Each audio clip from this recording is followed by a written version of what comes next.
बयनिबो गिबियाव रंजालि बैसागुनि हामलायथि बावहरग्रोनाय थाबाय आरो दिनै गोजोननाय मोनदों जोंनि सांबादिक लोगो नोंथांमोना दिनै फंनैसो बाथ्रा आंहा बुंनो गोनां दंखायोमोन जे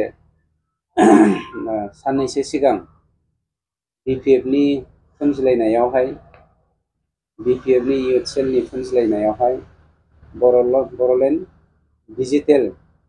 नि सोमजिलायनायाव दाखालि फरेस्ट डिपार्टमेन्टनि एगेन्सै उल्टापानि हालामाव जा जाथाय जानानै थांबाय जे गोजान गोजान जायगानिफ्राय मानसिफोर लिंहरहोनानै हाग्रा दानस्रांहोनाय आरो बेखौ प्रटेक्शन होनायनि एगेन्स्टआव दा इलेक्शननि नाम लानानै दावराव दावसि खालामनो नाजानाय बेखौ दिनै दुलाराय रायजो राजाफ्रा मिथिखायो जे बिपिएफआ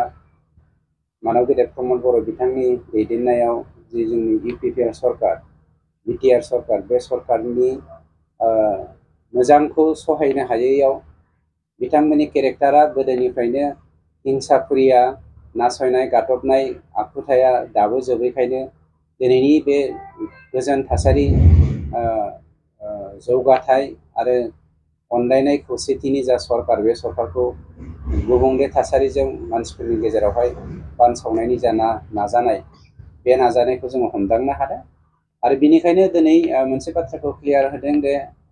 दानि एसे सिगांसो नोंथांमोननि मिडियानि गेजेरजोंनो जोंनि जा हादानाव लिंहरजाब्रबनानै बिपिएफजों लिंहरजाब्रबनानै हाग्रा दाननायनि हाबाफारि बे हाबाफारिखौ रायजो राजाफ्रा गावसोरनो दिनै फोरमायनानै होबाय जे बर'लेण्ड डिजिटेला माबायदि जोंनि मिशन बैसुमुतिनि बेनारखौ सावनो थाखाय थुलुंगादोंमोन आरो बे मिशन बैसुमुतिनि बेनारखौ बर'लेण्ड डिजिटेलनिनो सांबादिकफ्रा लानानै थांदोंमोन गतिके बिनि सायाव जों एक्सन लागोन दिनै रायजो राजाफ्रा गावसोरनो फोरमान होबाय आरो लैहोर लैहोरा जे हाग्रा दाननो मानसिफोरखौ लिंबोदोंमोन बिनि प्रमानखौ दाखालिनो मोनखाबाय अलरेडि डिपार्टमेन्टआ बिसोरनि सायाव केसबो होखाबाय आरो एक्सन लानाय जागोन जों मालाबाबो कमप्रमाइज खालामा साननो हागौ जे बिपिएफ सरकारा जोंनि सरकारा सान्थियै नोजोर बोबाय थानायखाय बे बिथांमोननि बेरेखायै मालाबाबो एक्सन लाया होननानै गोबां बेलायाव हारिनि माहारिबादनि जोंनि जा मावनो गोनां हाबाफारि